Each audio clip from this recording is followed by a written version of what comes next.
Muy buenos días a los que nos siguen en directo por streaming, así como por todos los canales habilitados al efecto. Con absoluta puntualidad, y cuando estamos ya a exactamente un mes de la Navidad, comenzamos con una nueva edición de las jornadas que periódicamente organiza el área de sostenibilidad e innovación del Instituto de Estudios Bursátiles. La pandemia global, lo cierto es que se está manifestando como un catalizador extraordinario, más taxativo que cualquier concepto o movimiento para acelerar los valores de un New Green Deal. Durante los próximos 55 minutos, tomando como referencia el Plan de Acción de las Finanzas Sostenibles presentado por la Comisión Europea en marzo del 2018, trataremos de analizar la posición española desde tres perspectivas: la del sector bancario, probablemente el más representativo del sector financiero, la empresarial y, finalmente, la europea. La semana pasada comentábamos con Carlos San Basilio, nuestro actual secretario general del Tesoro, que Europa se manifiesta como una de las principales referencias internacionales en materia de legislación de finanzas sostenibles.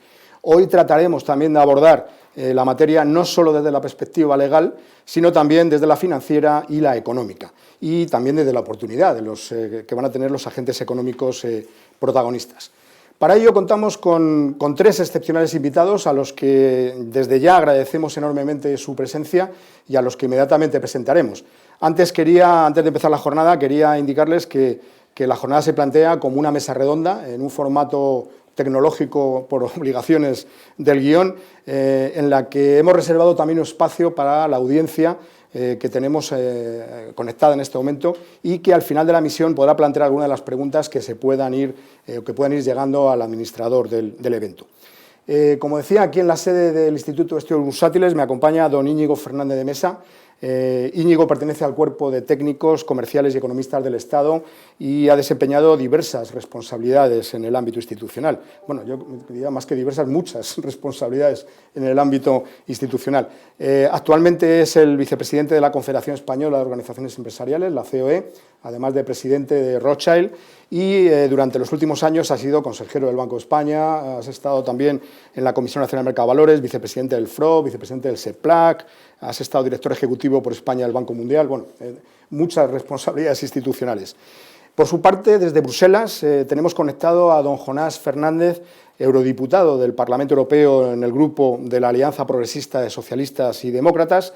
Don Jonás también es economista, con una sólida formación en la materia, incluida su paso por el CENFIDE, el Centro de Estudios Financieros del Banco de España, y una actividad docente también como profesor asociado de Economía Internacional en la Universidad Carlos III. Además, en este momento, en el Parlamento Europeo, entre otras funciones, pertenece a la Comisión de Asuntos Económicos y Monetarios, y es en ese lugar donde coordina para el Grupo Socialista Europeo sus actividades. Además, es suplente de la Comisión de Presupuestos.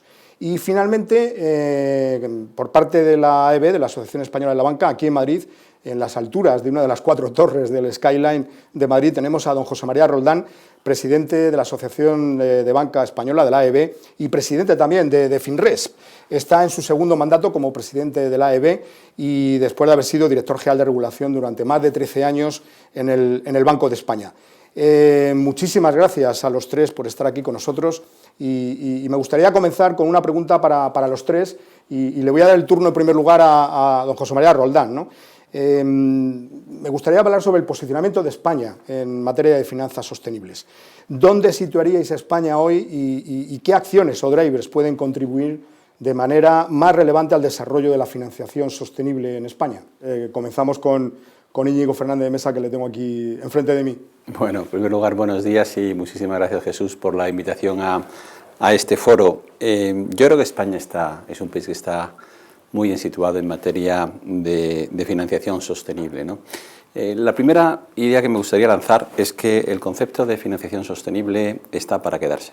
Y un reflejo de todo ello ha sido la propia pandemia que estamos sufriendo. Esta pandemia lo que ha puesto de manifiesto es la importancia para la empresa de cumplir con los ESGs, los ASGs bajo la terminología española.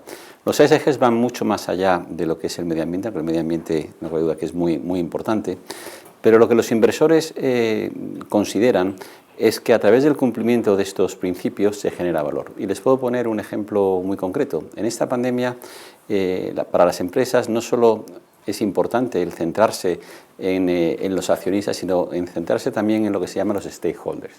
Es decir, tener, digamos, un aproximamiento mucho más global.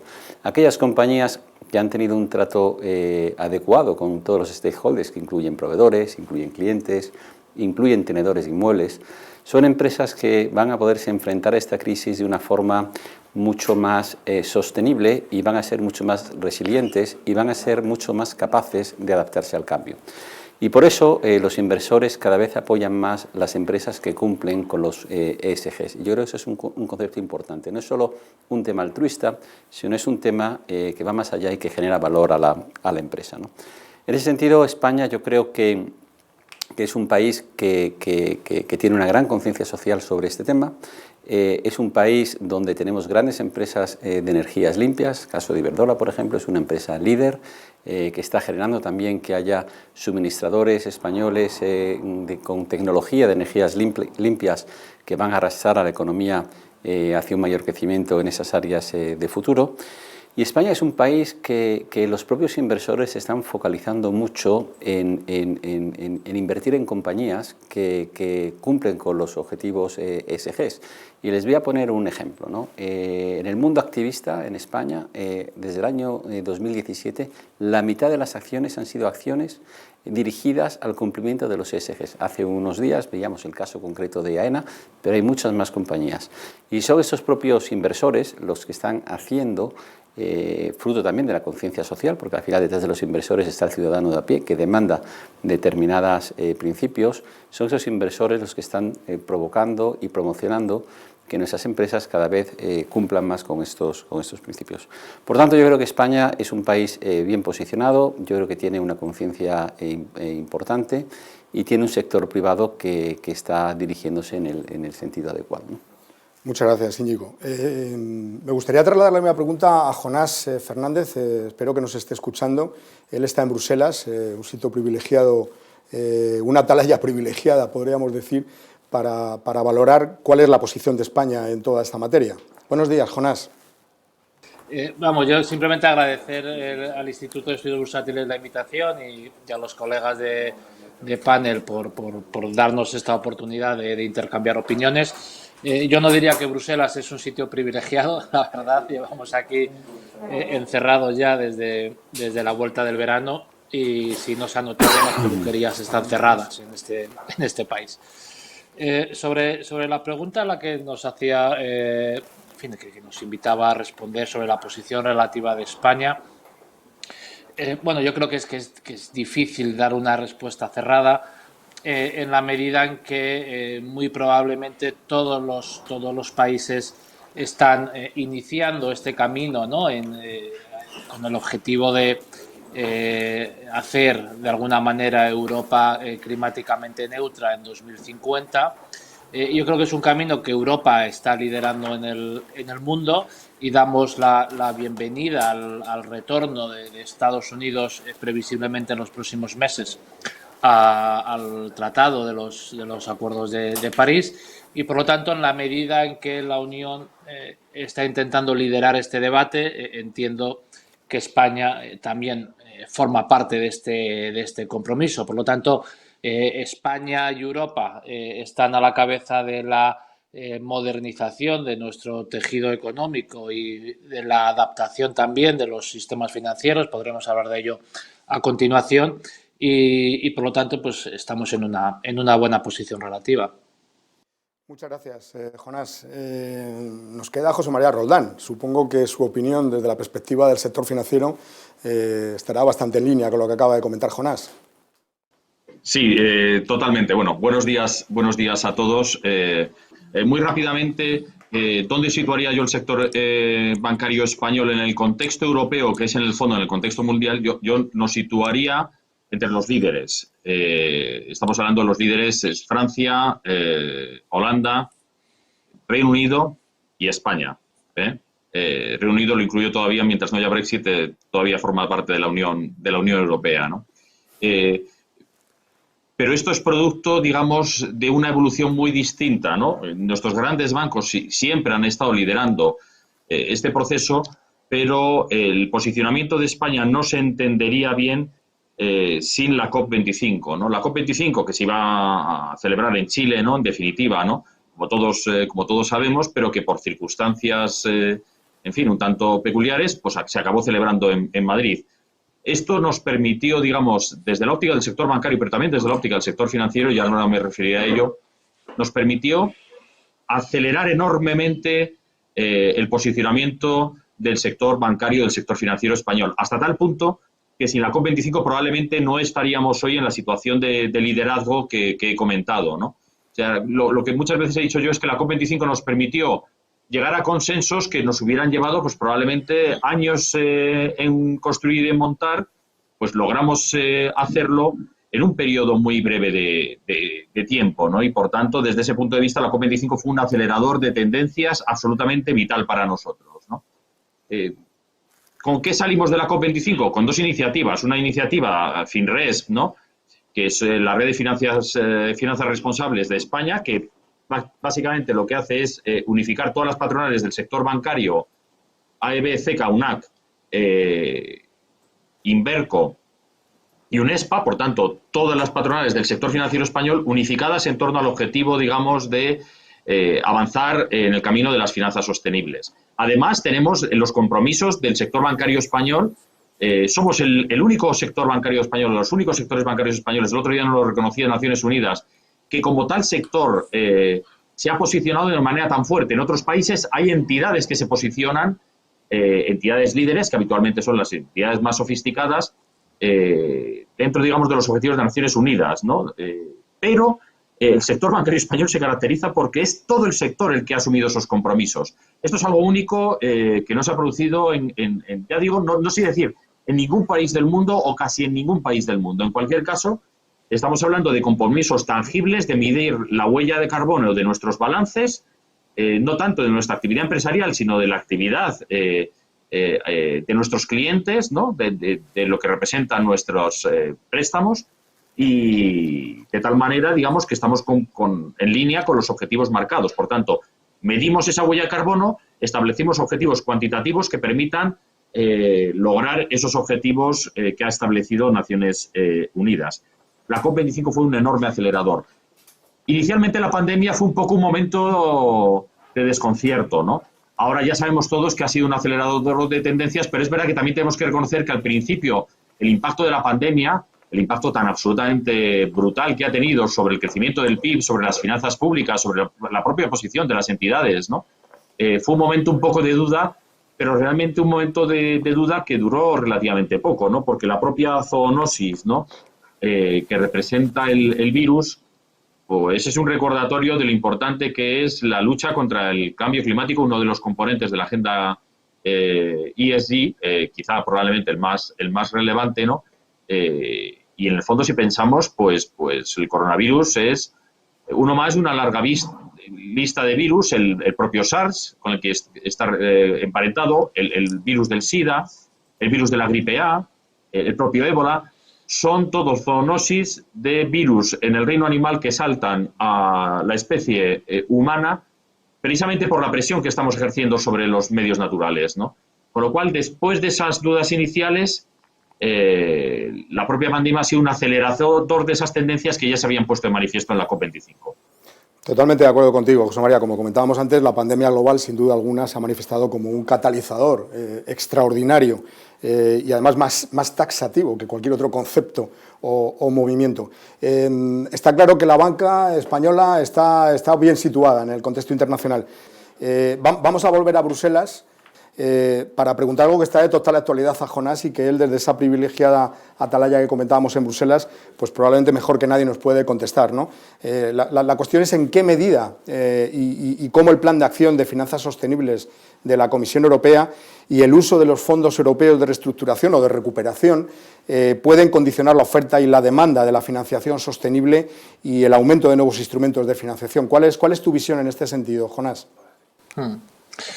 Sí, bueno, yo creo que la aproximación europea para, como decíamos, modernizar nuestra estructura económica, debemos observarla al menos desde dos pilares, ¿no? Por una parte, estaría el impulso fiscal, el programa europeo de inversiones sostenibles, que la Comisión espera movilizar un trillón de euros anglosajones, que de alguna manera se ha visto fortalecido con el nuevo instrumento del Next Generation EU, que supone la emisión de 750.000 millones de euros, que se canalizarán una parte muy importante de ello a los Estados miembros a través del Recovery and Resilience Facility, y donde en principio, en estos momentos estamos en los trílogos entre el Consejo y el Parlamento, pero en donde el principio en torno al 37 o incluso el 40% de esa financiación debe ir dirigida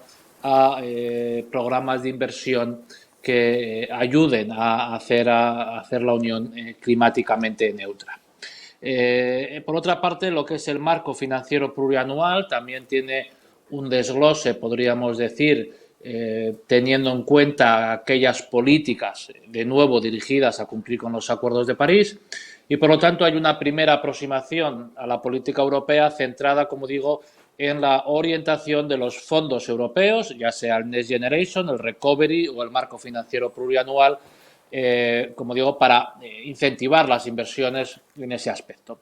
Es importante notificar también que la Comisión espera que una parte muy importante de esa emisión de deuda que se va a realizar en los próximos meses se realice a través de bonos verdes. La Comisión está trabajando sobre los marcos regulatorios previos de definición de bonos verdes. En España ha habido buenas experiencias en este asunto, en el que hacía referencia José María Roldán, pero la Comisión espera también ayudar a mejorar la liquidez de los mercados de bonos verdes, aprovechando las emisiones necesarias para financiar el programa de recuperación comunitaria.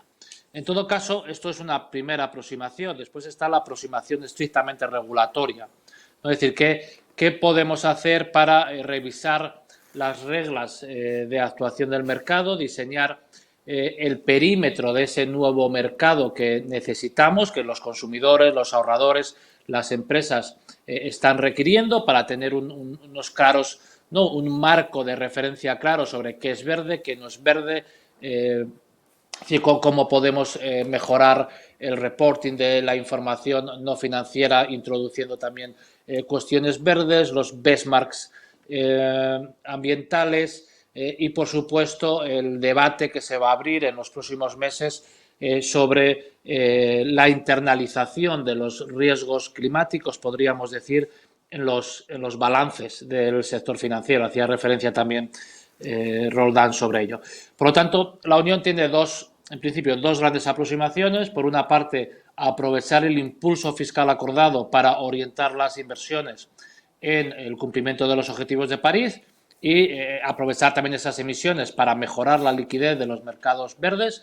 Y por otra parte, hay una agenda regulatoria amplia que afecta a casi cualquier sector económico para intentar internalizar los riesgos climáticos, los costes ambientales en otros sectores, y que nos va a ocupar los próximos años de una manera muy relevante, como también, por cierto, es otro debate que tiene que ver con sobre la implementación de la política monetaria, que se abre, ¿no? O sea, se abre un debate en qué medida, más allá del cumplimiento del objetivo primario, pudieran coordinarse, ¿no?, los objetivos secundarios en la propia actividad del Banco Central. Muchas gracias, Jonás. La verdad es que pocas materias puede haber tan holísticas, ¿no?, en este momento para tratar, y ciertamente muchos frentes se nos abren permanentemente. Pero siguiendo con este tema europeo y relacionado con los fondos que se van a destinar para ello, me gustaría que, teniendo en cuenta el tejido empresarial español, caracterizado por la fuerte presencia de pequeña y mediana empresa, pero no solamente en números, sino también en el peso contributivo de las mismas a la economía del país, cómo hacer, cada uno desde su papel financiador. Por un lado, la Unión Europea, ahora le daremos otra vez paso a Jonás, pero también desde la empresa financiada, en el caso de la COE, para integrar a la mayor parte de ese tejido productivo, empresas españolas y resto de actores en este proceso de transición hacia una economía sostenible? ¿Cuál es tu visión, Íñigo? Bueno, yo creo que, como comentaba anteriormente, los mercados van a tener una influencia muy significativa en esta adaptación, en esta transición energética, ¿no? Les doy un dato, ¿no? Es decir, en el año 2018, que son los últimos datos disponibles, ha habido una proliferación importante de índices, digamos, que reflejan la sostenibilidad de las inversiones, y hay 30.000 millones de activos invertidos en índices que, digamos, dan unos criterios de sostenibilidad, ¿no? De los cuales la mitad están en Europa y suponen un cuarto del total de los activos globales. Esto nos da la importancia que le dan los inversores a este tipo de cuestiones, ¿no? Yo creo que este es un dato bastante relevante, ¿no? En segundo lugar, y como bien comentabas, Jesús, España está compuesta fundamentalmente por pymes y autónomos. Es el grueso de nuestra actividad productiva, en un primer lugar, y también es el grueso de nuestra creación de empleo, ¿no? En ese sentido, nuestras pymes, por su tamaño, no tienen acceso al mercado de capitales, es decir, la financiación que tienen es una financiación eminentemente bancaria. Por tanto, el canal de transmisión de la pequeña y mediana empresa, digamos, hacia esta transición energética, va a venir dada más bien por el lado de la financiación bancaria que por el lado de los mercados.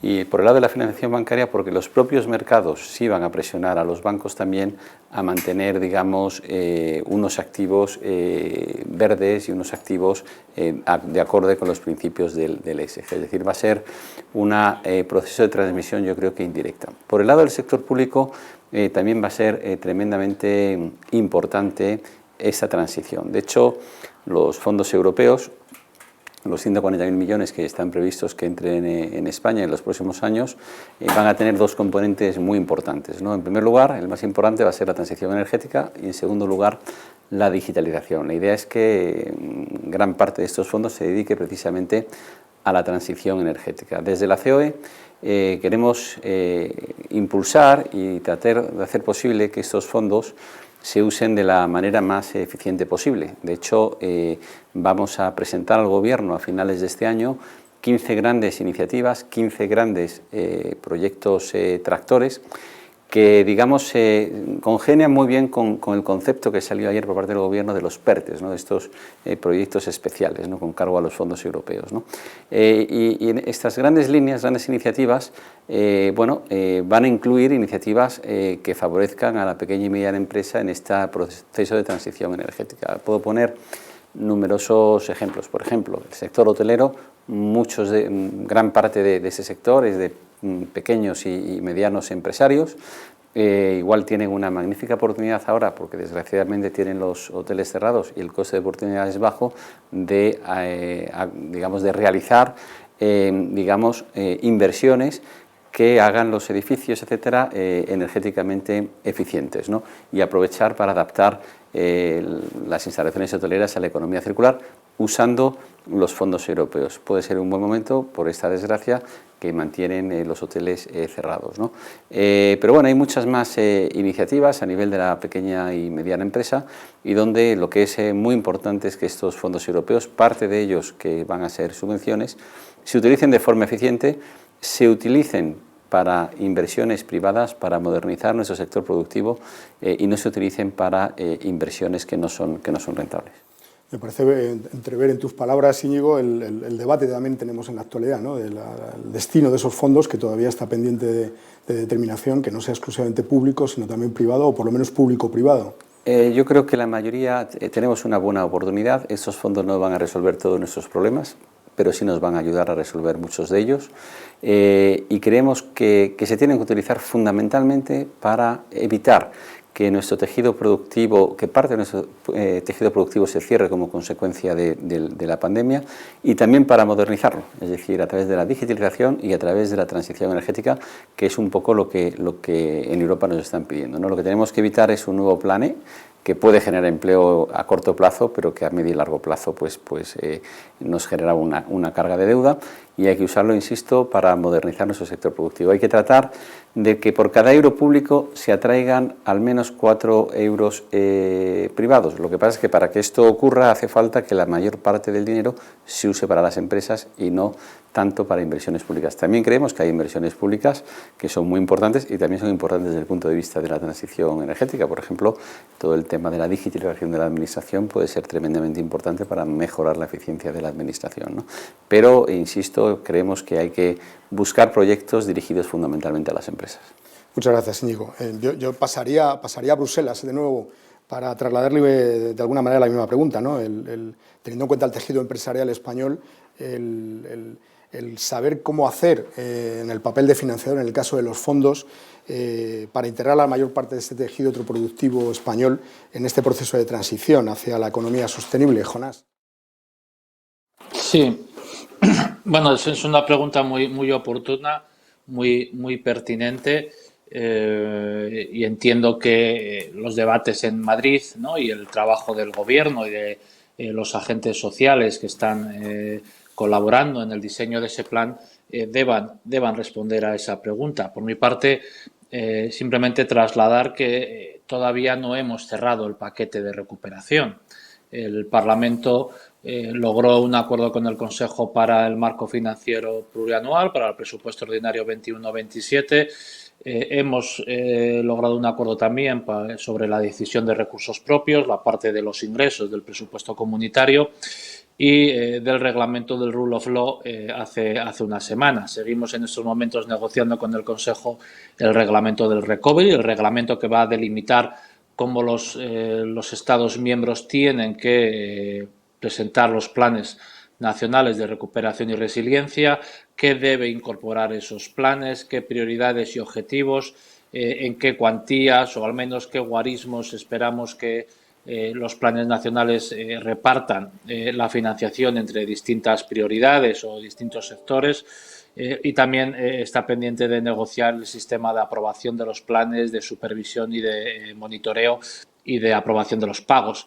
Quiero decir con esto que España, el propio Gobierno y el conjunto de los agentes sociales están adelantando el trabajo en la medida en que la financiación comunitaria es urgente ante la situación económica de nuestro país, pero en estos momentos aún estamos negociando, es decir, en estos momentos aún estamos cerrando el texto legislativo que va a enmarcar la recepción de la financiación en nuestro país.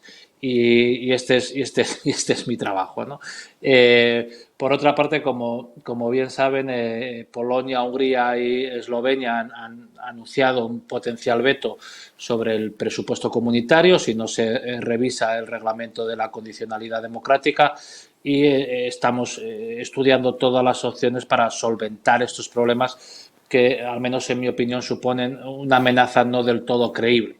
Dicho esto, necesitamos cerrar este paquete antes de final de año, y entiendo que los responsables en España, los responsables públicos y los responsables privados están trabajando en esos borradores para tener el trabajo adelantado y poder presentarlo a la Comisión cuanto antes, una vez el paquete legislativo esté acordado. Pero obviamente comparto las inquietudes, ¿no?, sobre cómo vamos a poder transferir esa financiación de una manera rápida y eficiente al sector productivo español, y entiendo que la opinión de la COE sin duda entiendo que está en la mesa de debate en nuestro país. Efectivamente, yo creo que hay un debate intenso en ese sentido en este momento en España, además de la problemática de aprobación, no solamente a nivel europeo, sino también de evolución de todas las cuestiones que nos atañen desde el punto de vista de la política en España, ¿no? El otro día, de hecho, Carlos San Basilio, cuando comentaba la próxima emisión de bonos soberanos verdes, hacía referencia a algo que todavía no tenemos, que son los presupuestos. Sin los presupuestos faltarán los mecanismos para integrar todas esas medidas.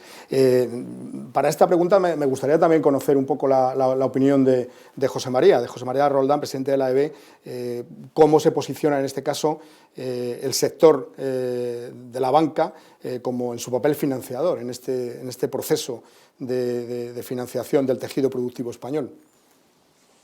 Bueno, claramente aquí las ideas que me gustaría destacar son varias. O sea, en primer lugar, muchas veces no se entiende que el proceso de asunción de estos objetivos de desarrollo sostenible, de ESG, tienen su base en la demanda. No es que los bancos quieran de repente cambiar la forma en la que operan con sus clientes, es que los clientes nos están pidiendo este cambio.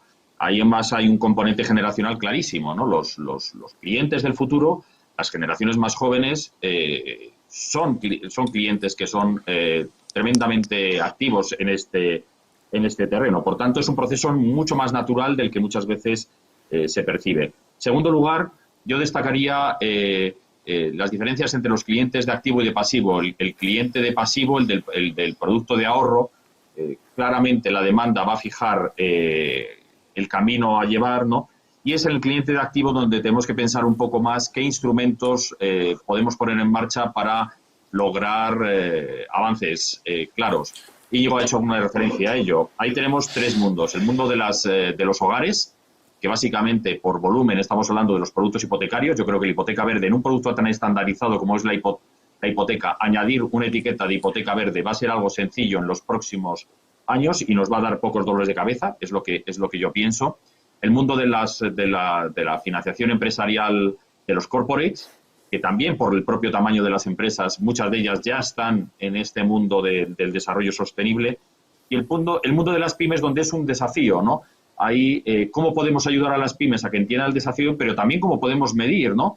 ¿Cuál es el impacto en huella de carbono de nuestra financiación a pymes? Porque, como Íñigo ha dicho, la financiación de pymes es una parte fundamental del tejido financiero español, y en particular del negocio bancario, ¿no? Y ahí, el tema de mercados, decir que evidentemente los mercados sí que nos afectan también a los bancos de manera muy clara, porque todos los inversores institucionales que invierten tanto en renta fija como en renta variable bancaria van a exigir cada vez más que estemos alineados con estos objetivos, y por tanto los mercados que tienen sus propias vías de financiación también nos afectan a nosotros, porque nosotros también utilizamos esos mercados para financiarnos. Y por último yo destacaría un poco, algo lo ha comentado Jonás y también Íñigo, ¿no? La idea de que necesitamos conceptos y taxonomías claras, que necesitamos metodologías para medir los riesgos climáticos en particular de manera clara, ¿no? Y en definitiva que necesitamos todo esto para establecer objetivos de descarbonización. Necesitamos saber qué necesitamos medir, cómo los vamos a plantear estos objetivos y cuándo podemos hacerlo. Para que tengamos esa idea de qué, cómo y cuándo, es imprescindible que haya una cierta unicidad de definiciones que hoy por hoy, y apreciando todos los desarrollos que se están realizando en un periodo muy corto de tiempo y en particular en la Unión Europea, todavía adolecen de un cierto grado de confusión o de no total precisión. Bueno, ahí puedo estar de acuerdo contigo, José María. De hecho, todo lo que es el desarrollo legislativo, especialmente en materia taxonómica y de métricas, está pendiente de un fine-tuning, un desarrollo que nos permitirá pues, jugar a un concepto que le oigo muchas veces comentarlo al Tesoro, ¿no? Que es ese ejercicio binomial de qué es y no es, el ejercicio dinámico que también tenemos que aplicar a todo este ejercicio de la taxonomía y de las métricas, y por último su elemento vinculante. Probablemente sin un elemento vinculante las cosas no terminan de funcionar. Desde la perspectiva de la EB, José María, comentabas antes que los bancos españoles y la industria financiera en general está siendo muy puntera, pero no estamos hablando del cliente. Probablemente con lo que acabas de comentar es difícil que podamos implicar a la clientela de banca o al inversor minorista en este proceso de canalización de sus ahorros hacia procesos y hacia productos y servicios sostenibles. Pero pero desde la EB, ¿tenéis alguna idea sobre esta cuestión? Sobre si se va a intentar educar al inversor y al depositante español. Yo creo que el desafío que tenemos realmente no es al cliente como inversor. El cliente como inversor naturalmente ya se está aproximando a estos temas de sostenibilidad y ya forman parte, digamos, de su ADN interno, ¿no? Si tú ves cualquier encuesta sobre las preocupaciones de los ciudadanos, pues la lucha contra el cambio climático aparece, por ejemplo, pues siempre dentro de las más importantes y con un porcentaje de la población muy concienciada, ¿no?, sobre estas cuestiones. Yo me parece que como cliente, como cliente de pasivo, como canalización de productos de ahorro y de inversión, me parece que esto viene naturalmente y no hace falta, digamos, demasiadas estrategias complejas. Clientes de activos, como intentaba expresar, el producto principal para hogares, para familias, es la hipoteca. Ahí la estandarización de una hipoteca verde todavía no está estandarizada al 100%, pero muy fácilmente se va a poder realizar. Mundo PYME es un mundo más complejo, porque claro, no es lo mismo un préstamo, una gran corporación que ya tiene objetivos de ESG claros, ¿no?, y donde la medición que tú haces del impacto de tu préstamo es la propia medición que hace la gran empresa o la mediana empresa. El mundo PYME es distinto. El mundo PYME, la pequeña y la micro y la pequeña empresa y la micropyme, necesitamos ayudarles entre todos. También el COE CEPYME tiene un papel importantísimo que jugar, que entiendan cómo deben enfrentarse ese desafío y también en ese entendimiento de cómo deben enfrentarse ese desafío, que nosotros también seamos capaces de medir cuál es el impacto en términos de carbono, de emisión de CO2, de la actividad de una pyme. Por tanto, ahí yo creo que hay un análisis que realizar, una concienciación, un desarrollo de metodologías que estén disponibles para esas pequeñas y medianas empresas y que no les supongan un coste muy elevado, y es ahí donde yo pondría el desafío. El desafío, productos de activo, no de pasivo, y en particular dentro de los productos de activo, financiación de pymes. Yo creo que es ahí donde tenemos que concentrar el trabajo en los próximos años. Muchas gracias, José María. Muy claro el discurso. Vamos a volver a Bruselas. Esto parece un programa deportivo que vamos cambiando de platós a nivel europeo, de la Champions en este caso. Vamos con Jonás, porque además Jonás le vamos a tener que disculpar en unos minutos porque tiene pleno del Parlamento Europeo, o sea, le tenemos que agradecer doblemente su presencia con nosotros, y me gustaría trasladar una pregunta que, por supuesto, la dejo también para los demás, y es en qué medida y cómo el plan de acción de finanzas sostenibles de la Comisión Europea, y especialmente el uso de los fondos europeos de recuperación, van a poder condicionar la oferta y la demanda de financiación sostenible y el aumento de nuevos instrumentos de financiación. Supongo que desde la Unión Europea estéis estudiando este tema y nos gustaría saber un poco vuestra opinión. De alguna manera habéis contestado, pero nos gustaría un poco más de concreción. Sí, gracias de nuevo por la pregunta. Bueno, la agenda la agenda europea de transformación, ¿no?, de adaptación de nuestro tejido económico y financiero a los objetivos de París, como decía, tienen distintos escenarios. Por una parte, yo creo que la Comisión y el Parlamento espera que esos 750.000 millones de euros que estarán disponibles en los próximos meses ayuden, por una parte, a fortalecer las inversiones necesarias, tanto en el sector público como en el sector privado, para mejorar, ¿no?, los niveles de emisiones. Esperamos también, como decía, que esas emisiones que desarrollen a su vez un marco legislativo más transparente sobre los bonos verdes o incluso sobre los bonos sociales. De hecho, la Comisión ya ha emitido bonos sociales en la instrumentación del SURE. Veremos a ver cómo delimita, ¿no?, los bonos verdes para la emisión en el Next Generation. Yo creo que son herramientas importantes de creación de mercados, no tanto de creación porque los mercados están ahí, sino fundamentalmente de mejora de la liquidez de esos mercados. Por otra parte, la taxonomía a la que hemos hecho referencia previamente, el reglamento se aprobó ya hace algo más de un año, si no me equivoco, y la semana pasada la Comisión hacía pública el primer acto delegado que desarrolla el reglamento delimitando en principio más claramente cuáles son las actividades verdes y las que no lo son. Ciertamente en estas delimitaciones siempre hay un margen podríamos decir, de no una absoluta concreción, como se ha dicho.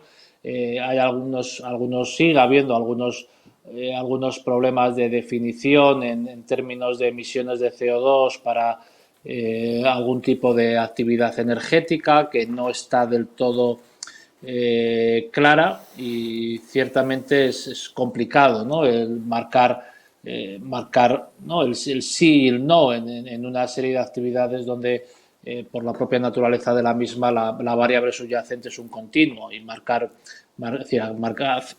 una clara digresión pues no es sencillo, ¿no?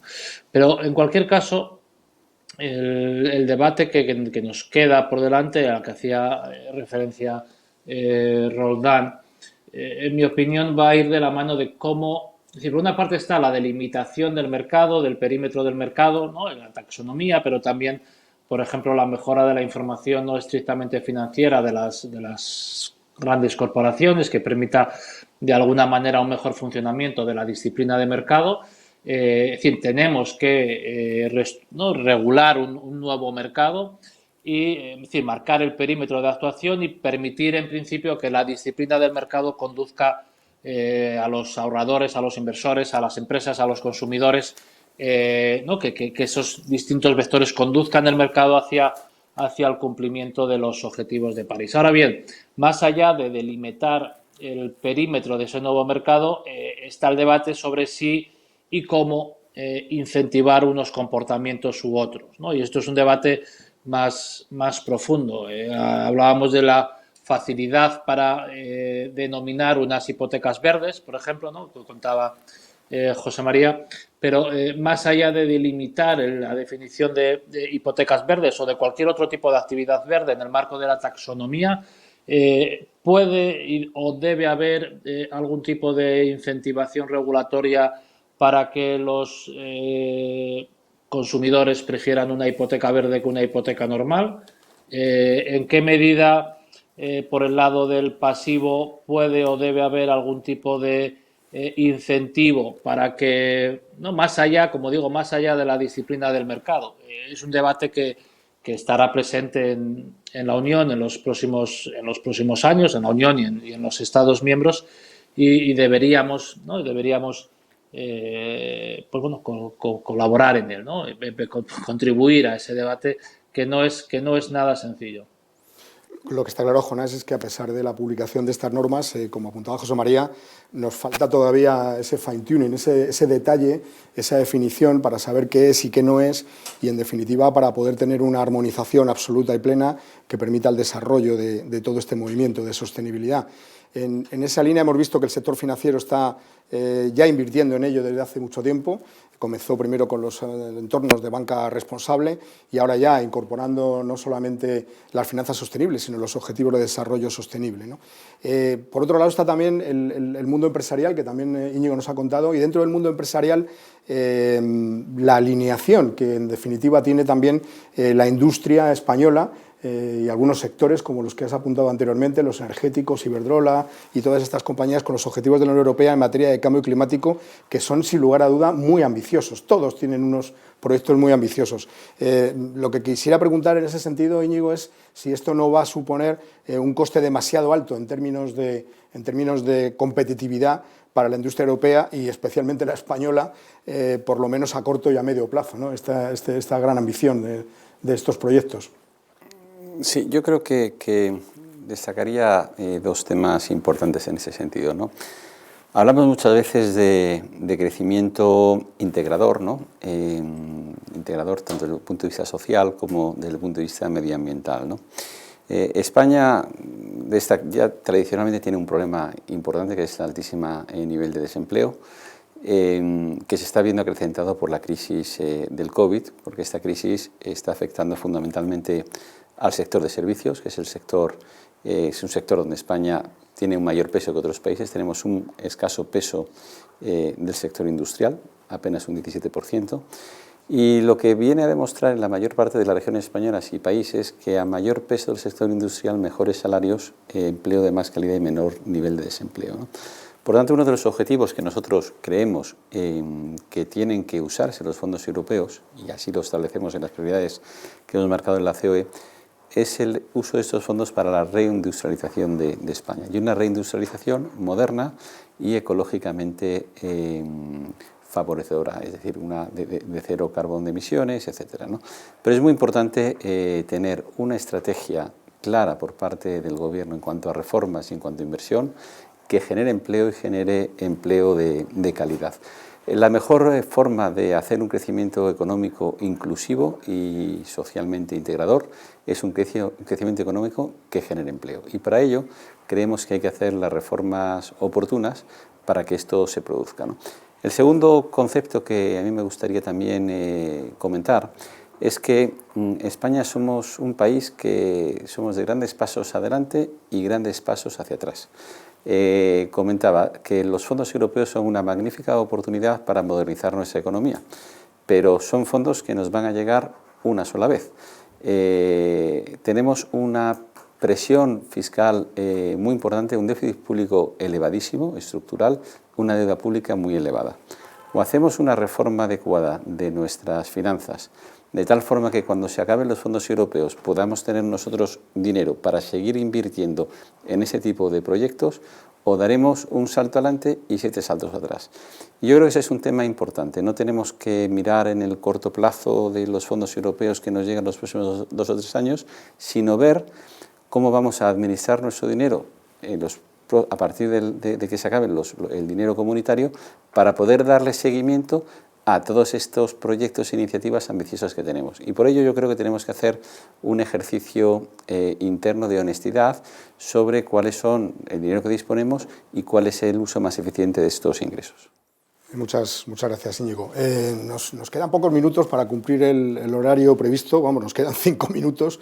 La gente nos está escribiendo. Hay algunas preguntas que de alguna manera ya las habéis respondido, ¿no? Porque nos preguntaban que en qué medida y cómo la crisis COVID va a servir de palanca para impulsar el crecimiento hacia un modelo económico bajo en carbono y socialmente integrador, si habrá antes un después o pasará una crisis financiera más. Yo creo que lo habéis dicho, pero a lo mejor hay dudas por parte de la audiencia de si esto realmente puede ser así. Pero hay una pregunta que sí me llama la atención y creo que es interesante, y con esta yo sí que, si os parece, damos un turno de respuestas y nos vamos despidiendo, y le damos en primer lugar la palabra a Jonás, que tiene urgencia para acudir al Pleno del Parlamento Europeo. Es que con qué retos se puede encontrar el Plan de Acción de las Finanzas Sostenibles de la Unión Europea a la hora de integrar la S de social. Estamos hablando permanentemente del medio ambiente, fundamentalmente, pero hay una S que es muy importante y que probablemente el coronavirus la ha acelerado también en este impulso de todos los elementos.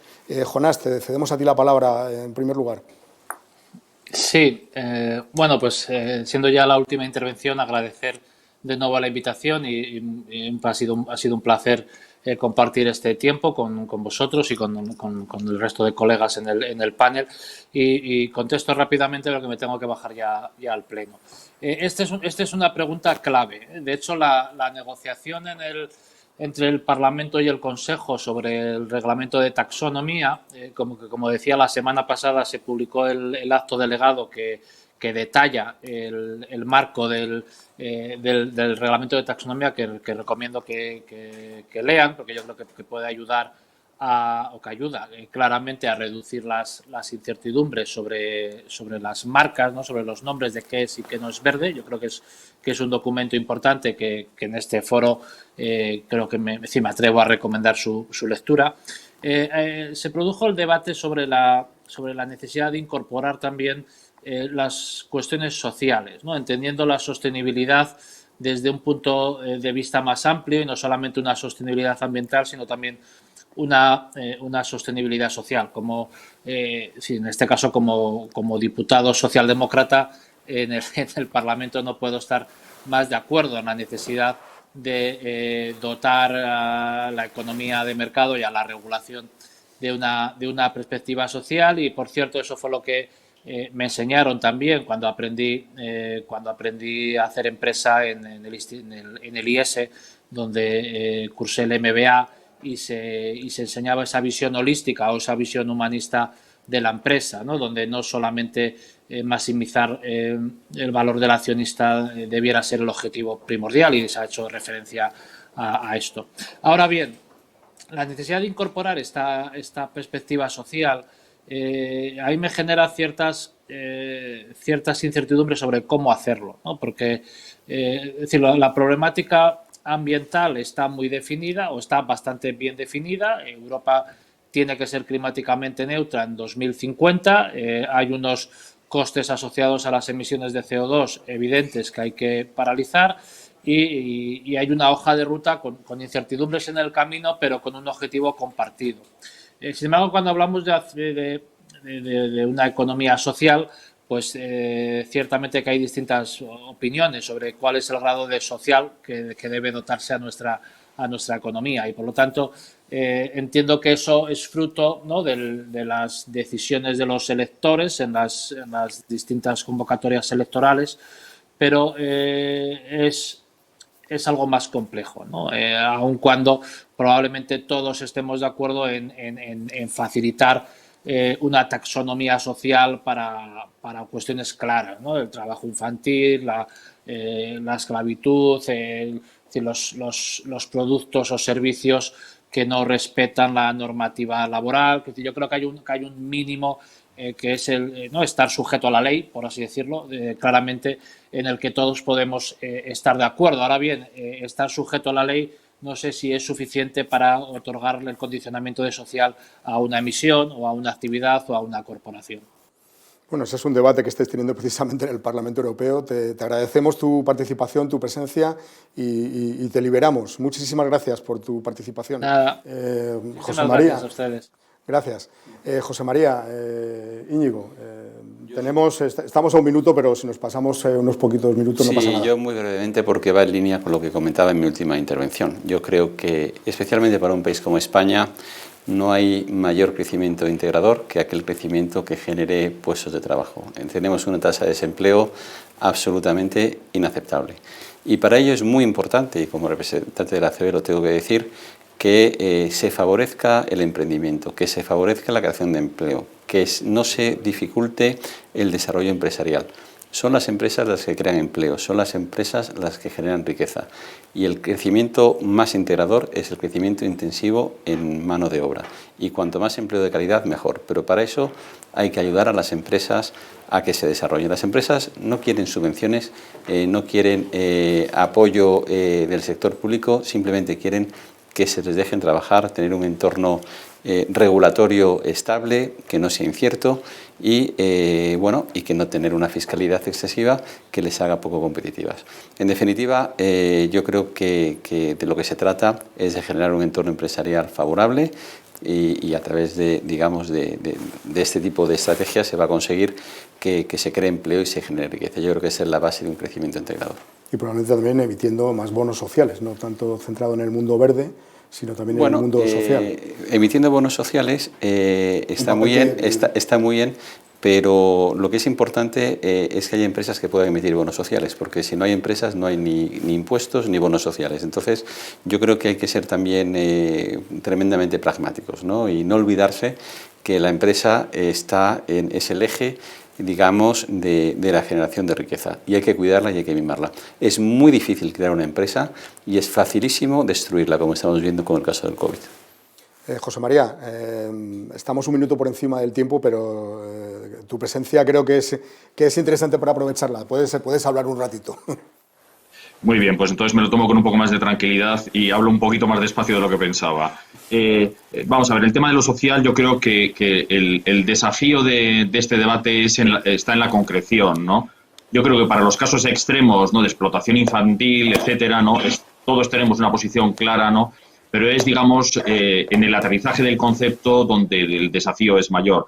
Yo ahí sí que en cualquier caso me gustaría terminar con un mensaje optimista.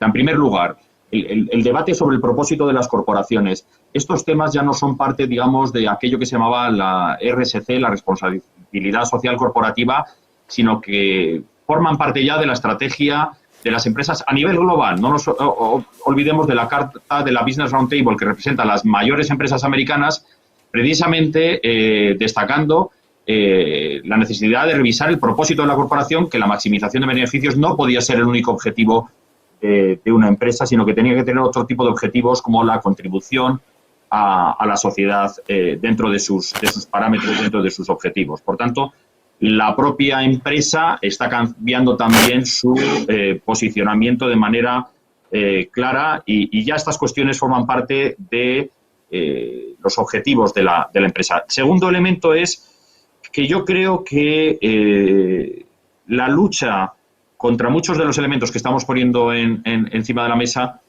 tiene ya un componente social. Por ejemplo, ¿no?, un plan de rehabilitación de viviendas que me permita la mejora de la eficiencia energética de los hogares, ¿a quién va a favorecer más? Aquellos hogares con una posición social más endeble. ¿Por qué? Porque ese tipo de hogares son los que tienen una estructura de eficiencia energética peor. Ergo, si yo apoyo la eficiencia energética en los hogares, estoy también apoyando a aquellas capas de la sociedad que están más desfavorecidas. Por tanto, veamos todo de una manera holística y cuando lo vemos así, yo creo que la situación no es tan mala como podría parecer y, desde luego, de cara a futuro, clarísimamente vamos hacia mejoras. Y luego, el último elemento es congratulémonos de tener un sistema bancario y un sistema financiero que permite la bancarización de amplios espectros de nuestra sociedad. No existe la exclusión financiera en España. Por ejemplo, en el mercado de la vivienda, ¿no?, un 84% de la vivienda en España es vivienda en propiedad financiada con un mercado hipotecario que ha permitido la adquisición de esas viviendas y que la deuda hipotecaria en España sea menor que la de la mayoría de los países de la Unión Europea. Por tanto, el tener un sistema bancario potente que ha sido capaz de llevar esa bancarización a todos los estratos de la sociedad es también una garantía de lo social. Ese también es un papel social de la banca que no podemos olvidar. Nos ha quedado perfectamente claro, José María, y yo comparto en gran medida. Muchísimas gracias a Jonás, ya se marchó. Muchísimas gracias, Íñigo. Muchísimas gracias, José María. Gracias a los que nos han estado escuchando durante estos últimos 60 minutos. Queremos ser optimistas y desde el área de sostenibilidad e innovación del Instituto de Estudios Bursátiles esperamos volver pronto para contar muchos más avances en esta materia. Muchas gracias.